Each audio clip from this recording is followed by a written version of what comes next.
Hi, this is Madina Karimova, a graduate student from the Department of Communication and Creative Arts at Purdue University Northwest.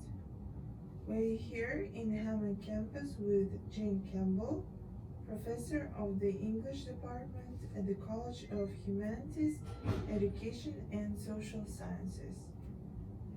Hey. Hi, how are you? I'm good. How are you? I'm doing great, thank you. Today we're doing an interview for my class, World History class. So the first question is going to be about your experience, about how did you start your career at Purdue Northwest? Okay.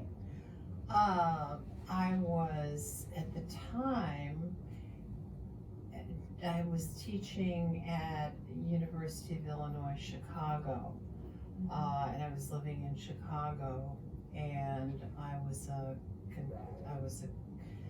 what we call today a continuing lecturer. So I had a position there that was supposed to be 3 years, and then they extended it to 5.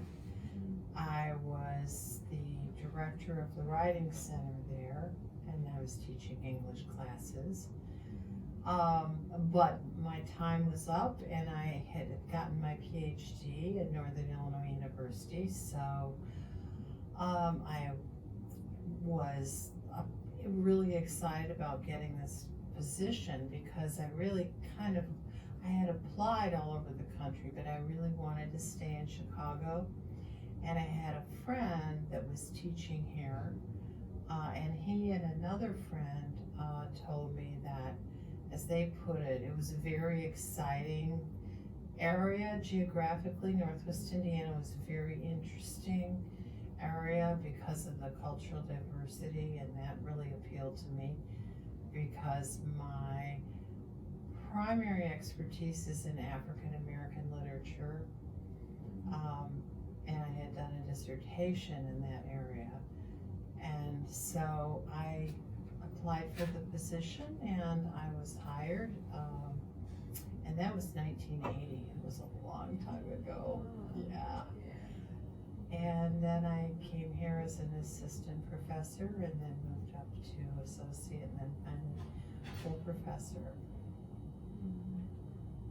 So when did you start?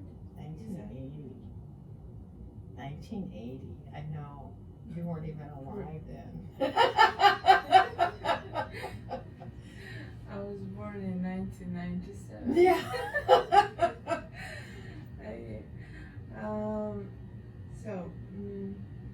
I found your interview for Chicago Tribune. Oh. April 2019. Okay. Yeah, and you have said that some of us are very concerned that we are going to be discarded. It's about the situation that the Upper State English Literature had a minus 12% operating margin and less students signed up for the program. So yeah, there was a report that came out, and that was why I was a part of that meeting where I was quoted in the Tribune, because yes, there was, what came out of that report among many other things was that they felt that the English department, especially the literature program, was not sustainable because of the enrollments, and that they really felt that it should be essentially gotten rid of. And I was really, of course I was really concerned. Literature is my primary area, and it just felt like it was being completely devalued as a result of that report, and that the university, I don't think you can have a true university without a literature program. Literature is something that, along with many of the other humanities, it teaches us empathy, it teaches us about other cultures, it teaches us to understand other people's point of view and interpersonal relationships, history, psychology. It really encompasses all of the humanities. And so, of course, I was very concerned. Since that time, I will say that according to our department chair,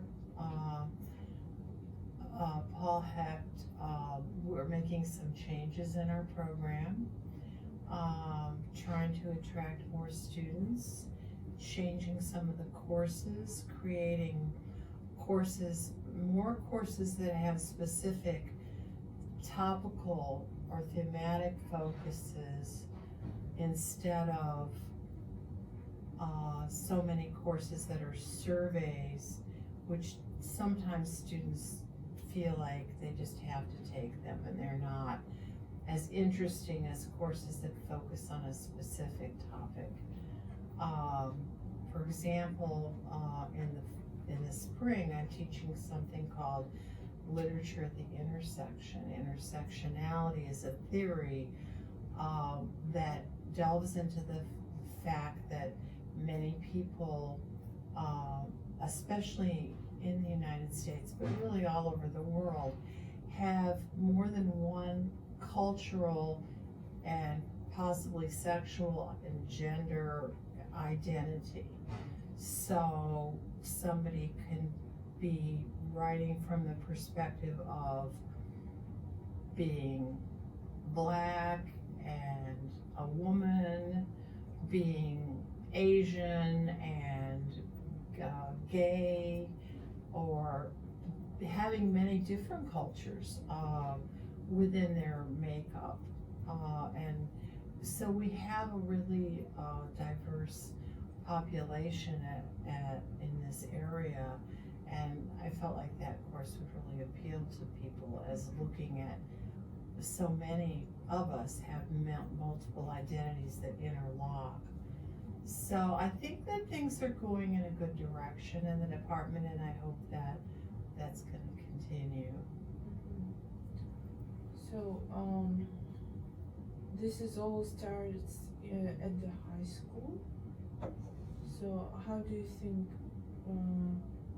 we could increase the interest for the English literature at high school? Well, I don't know that I think I can do that because I don't teach high school. One thing that I do is I teach students who are going to become high school teachers, and I teach graduate students who are already teaching high school. And so by the kinds of courses that I teach, one of the discussion points that I often bring up after we finish a book or a reading, not every time, but I'll ask my students what they think should this be taught in high school. For example, I just taught a book called Incidents in the Life of a Slave Girl by Harriet Jacobs, which is about the experience of being a slave as a woman. We don't have a lot of those narratives. And we talked extensively in my class, and this was my undergraduate African American Lit class, about could this book be taught, would this work in a high school setting? And we had a really lively discussion about that, because there were different points of view. So, and some of those students are going to become teachers, and they have not necessarily a huge amount of control over their curriculum as high school teachers, but they have a little bit of control. So I feel like for me, the most effective way I can try to get students interested in majoring in English is in helping my prospective teachers to be exposed to literature that might get students more interested in teaching literature. 'cause I think, I already wanted to do that from a child. I wanted to be a teacher. My sister was a teacher, but she taught elementary school, and my older sister was my role model. So from a very young age, as soon as I started school, I thought, this is what I want to do. And I used to think that I wanted to be an elementary school teacher like my sister.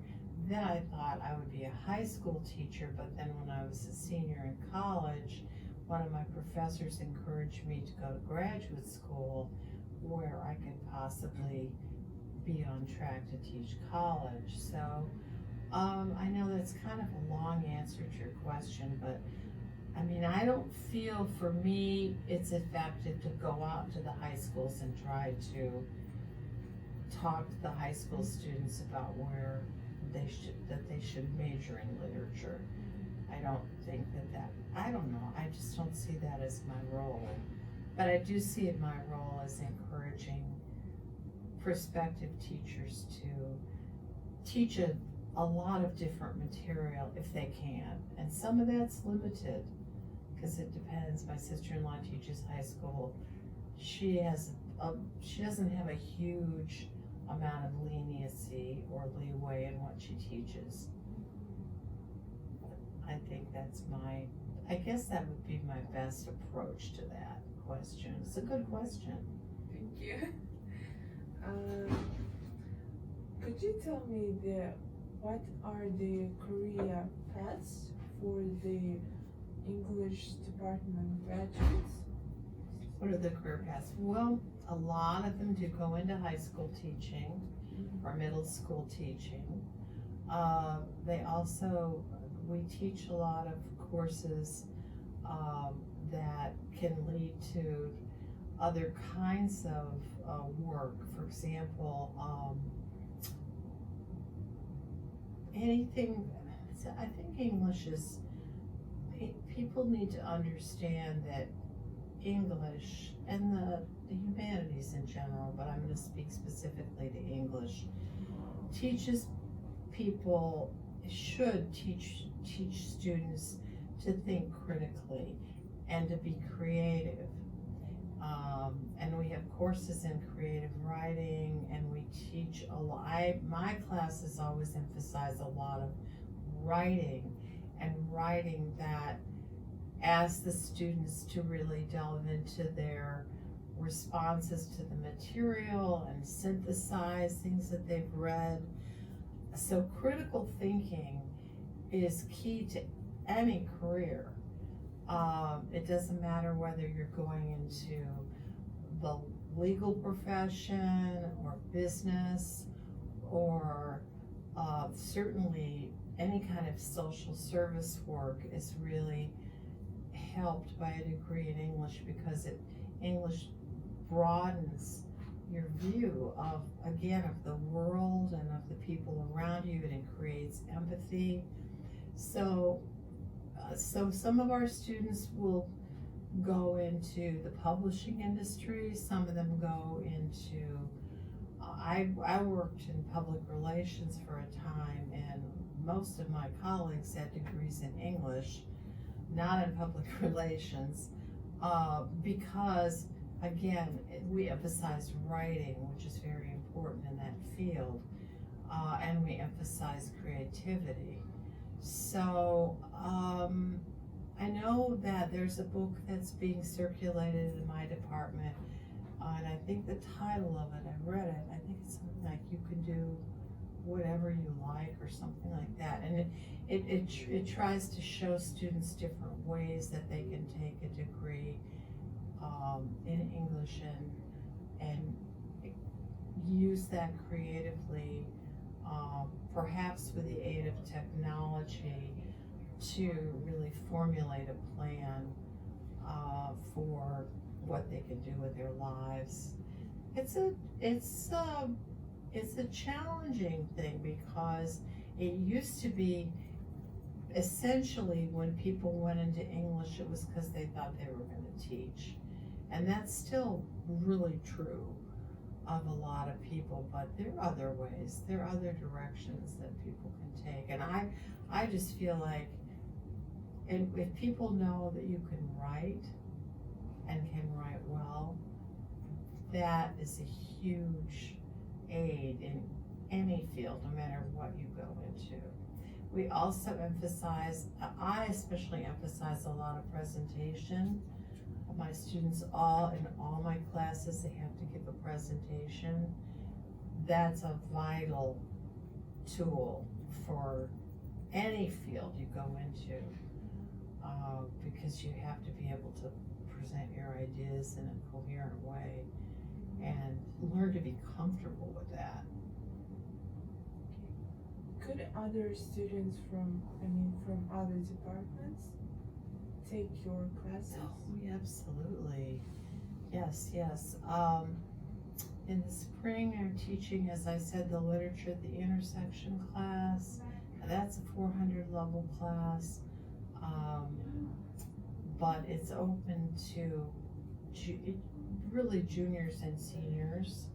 I get people from other disciplines all the time, and I also am teaching my second semester of the African American Literature class, African American Literature 1940 to the present.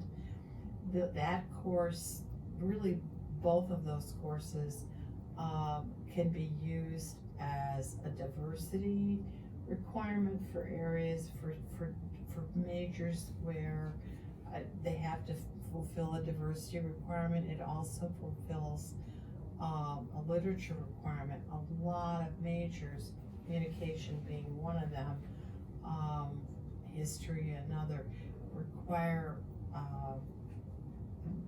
a literature course, or they have an option of different kinds of courses, and literature is one of them. But people can also take my courses as electives. So I have this semester I have students from English, students from comm, students from history. I believe I have some students that are education majors. Occasionally I'll get somebody from the sciences, psychology, a lot of psychology majors take my classes. I don't get engineering students usually, or business students very often, although they could take my class, but that's not. What about the graduate students?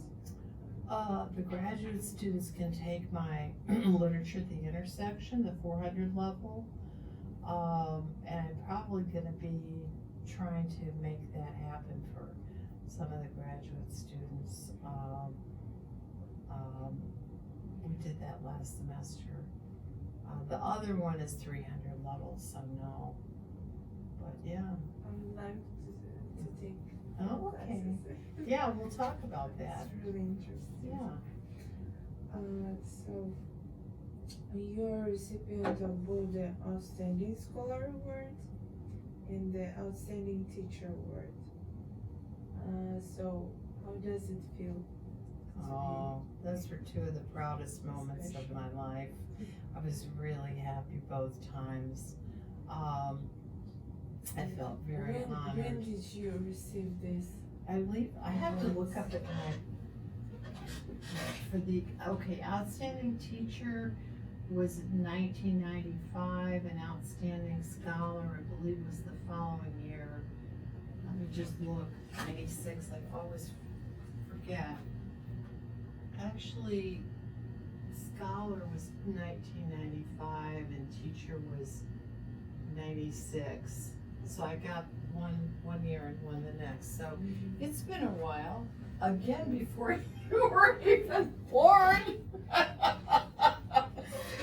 But yeah, those were I felt so happy about that. I really did. I mean, it was a privilege. It's a privilege to teach. It really is, and I'm completely thrilled. As I said, I've always wanted to teach, so it made me feel really valued as a teacher. And then the scholarship that I've done and I continue to do is I feel a part of what all professors should be doing, because we need to keep learning too, so we can bring new ideas to our students. And if we don't do that, then I think we're a little stuck. So I have published 5 books, 4 of them with Dr. Carilli, and we're working on another one. And I published my own, the book that I wrote by myself, Mythic Black Fiction. It's about African American literature. And then I've also published a lot of articles. So I continue to be a scholar and to publish, but getting those awards were high points in my career, absolutely. That's great. How do you think, what is the main differences between the main campus, Purdue West Lafayette, and the Purdue Northwest? I just wanted to know your opinion. I think what I see is that there are huge difference between two. I mean, I've not obviously taught at the main campus, so my understanding of that school is that I have my BA from the University of Arkansas. Purdue University West Lafayette it's a residential campus. Most of the students live on campus, and some of ours do now too, but we're still primarily a commuter campus. A lot of our students are living elsewhere. This particular campus was created in 1946, and the idea was to directly serve the community of Northwest Indiana and the Calumet region, which of course extends into Illinois, especially for students who wanted to continue with their families or to continue working and going to school at the same time. It's more affordable than the main campus, and we'd like to see ourselves as being an alternative, even though, I know the slogan that was created a few years ago was Pride of Purdue, Convenience of Calumet. We're not Calumet anymore, so that went by the boards. But I always thought that was a really good slogan, because you're getting a degree from one of the preeminent universities in the country. It's known everywhere and also overseas.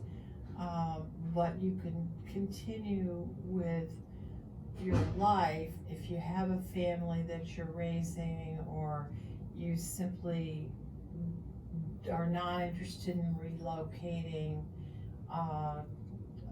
to West Lafayette, and you would like to get a really good degree.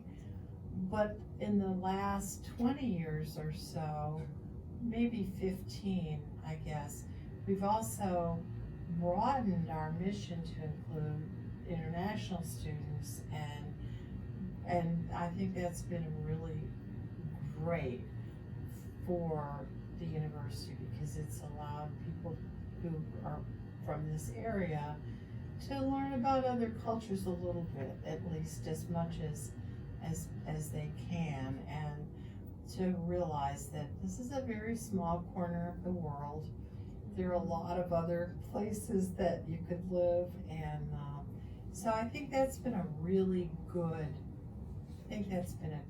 step forward in increasing the diversity of the campus, and also giving students from other cultures and other countries an opportunity to come here and learn a little bit about Indiana in the United States and get a good degree too. I agree with that. On the website Read My Professor, I found out that your classes are mostly like discussion based. Mm-hmm. Yeah, that's what students say. Mm-hmm. And some of them say that they wanted to get more of a lecture based. I think classes. one person said that Yeah. on Rate My Professor. Yeah, somebody did say that, which is fine. How do I feel about that?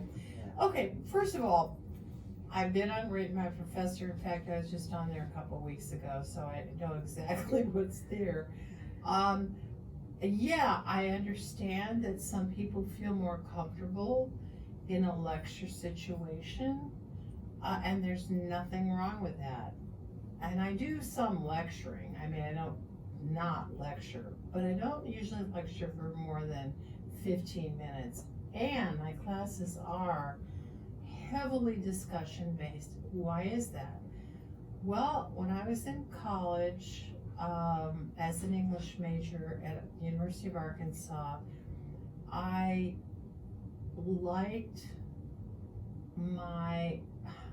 very rarely had any classes where discussion was encouraged.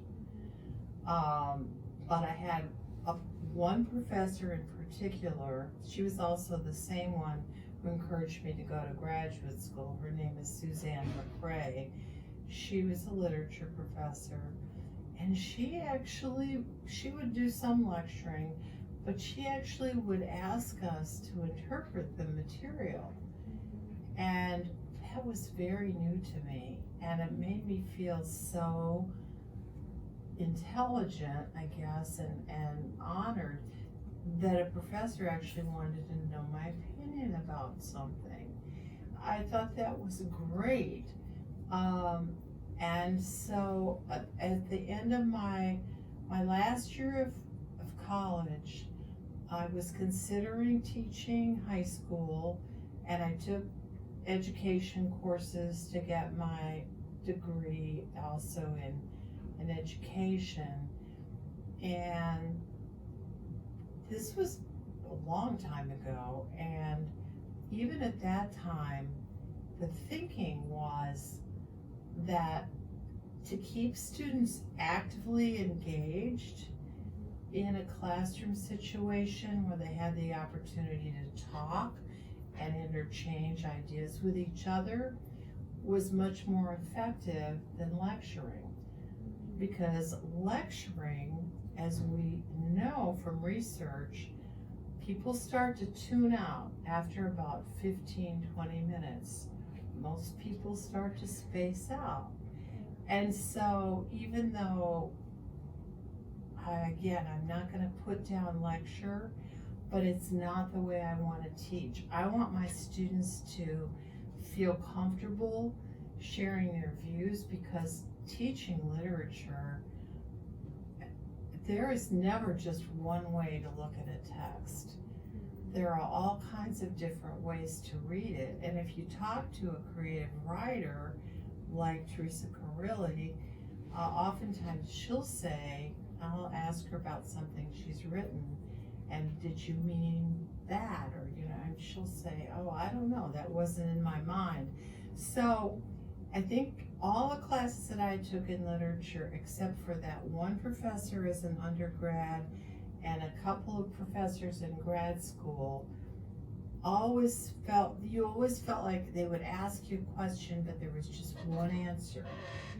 And I don't think that's creative. I think students need to get an opportunity to share ideas. Well, I saw it this way. Oh, okay, I saw it a little bit differently. That's the kind of classroom I have. Students are actively engaged. Now, I don't force people to talk because some people are shy and they really don't feel comfortable. I encourage it. There's always at least one person that you rarely hear from. because that person just doesn't wanna say anything. And I respect that. I think that people should be free to express themselves though, and I don't put people down. I don't shut people down. I might disagree with the point somebody makes, but I will never publicly put anybody down or say, no, that's completely wrong. Very rarely. I mean, occasionally if they say something that's completely off the wall, but very rarely. I encourage debate and discussion, and I guess, yeah, of course there's always, not 100% of your students are ever gonna love you, you know? You're gonna get critical comments, and that's fine, but that's just not how I teach. So overall, you're satisfied with your teaching methods? I am. There are always gonna be things that I could do better. Occasionally, I think all good teachers go home occasionally and will think, maybe that didn't work so well, maybe I should do it differently next time, but yeah, I love teaching. Teaching is my heart and soul, and I feel like I'm good at it. I don't mean to brag, but I mean, I think I've gotten good feedback, and people who take more than one class from me, which is always a huge compliment. I just love it. It just makes it's very exciting to me. So do you change your plans of the teaching the class like every semester? I usually introduce, sometimes I repeat, I'll repeat some of the material that I've taught before. Sometimes I'll try something new, a new book, a new poem, you can close that, a different play, because I just want to do something new. I want to introduce something that was recently written or that I haven't taught before, and so I do change things sometimes. It varies. I mean, I don't always just do the same thing over and over again, but there's some things that I think are important that I want to keep teaching, so depends. I got it. Have you ever felt the need to censor some topics in your class? Censor, that's a good question, but from the topics themselves. From the administration of the university, for example, or? Well, we are expected to be professional, and while there's not a lot of training about what that means, there's certain things that are unprofessional. Even though a lot of my classes deal with controversial topics, I do, again, try to be somewhat neutral on certain topics. There's certain things that I can't be neutral about. I can't be neutral about racism. I can't be neutral about ethnocentrism. It's very important to me that people understand other cultures, and but unprofessional, it's not professional to ever make any kind of comments about other professors, ever. That should never be done. And if anybody asks me a question or says something specifically critical, whether one-on-one or in a classroom, about a particular professor, I won't publicly criticize anyone else. I think that's unprofessional. So that would be a taboo topic for sure. Sometimes I'm a little careful about what I say about, for example, our current president. We're not supposed to show bias. Do I show bias? I don't know. I hope not, because I want to keep an open classroom, but some of the topics I teach are very controversial. So I tread lightly on certain things, especially politics are a tough one. And I know people in political science that feel differently. They feel they can be completely open about their views. But we know that we have a diverse group of opinions in our classrooms, and we don't want to shut anybody down. And I never want any student to feel disrespected in my classroom. So topics, no, not so much, but specific negative comments about people, or I probably wouldn't talk about the administration at the university in a negative light. Probably wouldn't do that. I don't think that's something that I should do. Other people might feel differently though. Okay, thank you.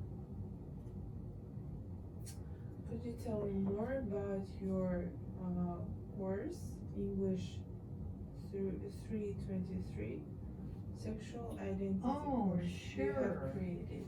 Sure. Okay, we're good. I have class at 2, so. Oh. That's okay. I'd be happy to talk about it. Yes, I created that course, 15 years ago, I guess I would say. The course is about literature focusing on the LGBTQIA community. Those letters have continued to expand. Primarily, the literature focuses on lesbian, gay, bisexual, and transgender literature. But there are numerous terms to describe sexuality now. And so we discuss certain other, besides the lesbian, gay, transgender, bisexual community, we discuss other groups, but most of the literature is about those four groups. I created the course because I'm gay, and I felt like it was really important for students to be exposed to this literature. And every time I teach it, I taught it last spring, I hear that from students, I've never been exposed to any of this. This is so exciting. Whether they're gay or straight, you do not have to be a member of the community to take the class. It's for educational purposes and broadening people's perspectives. That was my question. No, there's no. I just wanted to know, like, do you necessarily have to be a part of the like African American community or LGBT what a great community? question. No, you do not. My African American Lit course this semester, I think, is about 2/3 black. Sometimes it's only maybe half. And my other students are white. I have one student predominantly white, but I have a student who's Puerto Rican and Mexican. I have another student who's Mexican and Venezuelan. And we've had quite a few Korean students in our program. Last time I taught the class, I had 3 Korean students in there. from Korea. Mm-hmm. But no, absolutely not. No, and I have a student this semester who is, she's American. She was born here. I'm not 100% sure specifically her nationality, but I know she's from, her family's from the Middle East, but I don't know precisely where. And I've had a student who's Palestinian who took several of my. Maybe that girl is from Uzbekistan. Her name is Jahara. Oh, Yeah, I don't think so. And she's in America. She's from here, but she's. I know she has said I'm Arabic. I'm of Arabic descent, but I don't know specifically where. So, but no, because the whole point of the classes is to get people to learn about either themselves or other cultures, and even within those communities, the gay community, the Black community, there's a lot of course diverse opinions. I mean, so it's exciting to get people together from different communities, and there's never any expectation that a student be a member of that specific group. What about teaching? Like, the same question, like, do you have to be from that community in order to teach these fields? Very good question.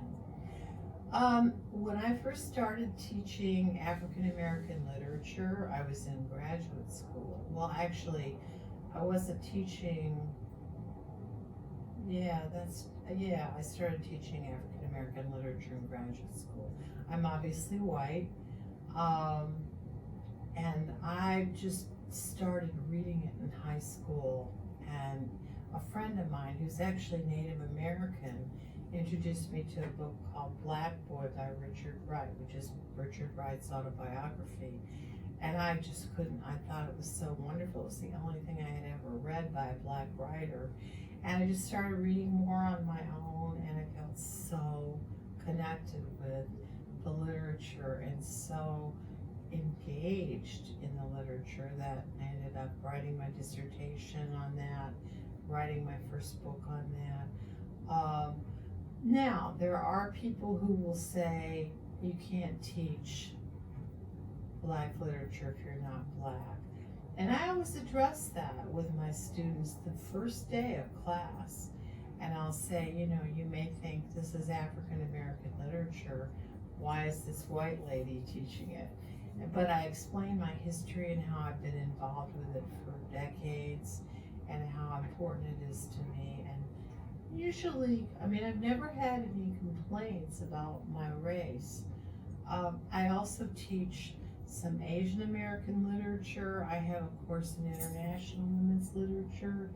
I've taught literature from the Middle East. I've taught Latino and Latino literature. I feel like, yes, perhaps if I were a member of one of those cultural groups, I would be more qualified. I would never want to be arrogant about it. Maybe my perspective would be different and I would have had the lived experience. But I feel like it's a controversial question, because I know we had one of our professors in history who's teaching gay, LGBT history, and she's not from the community. She's straight, but I just think it's great that she's doing it, even though she's not a member of the community. Yeah, that's really great.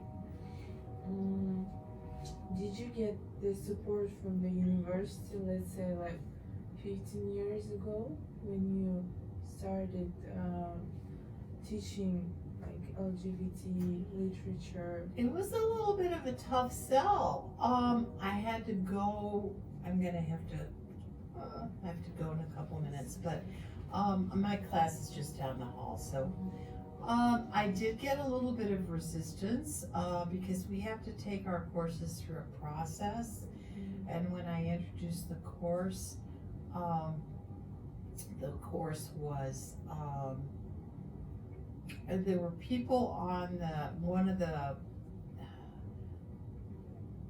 the committees that would be allowed to approve or disapprove of the course, in which case if they said it couldn't go through, then it would never be a course.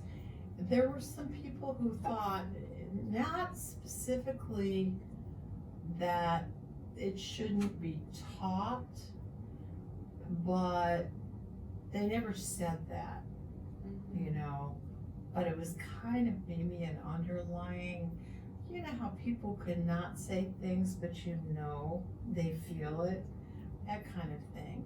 But there was never any resistance from my own department, at least not anything that nobody said anything direct.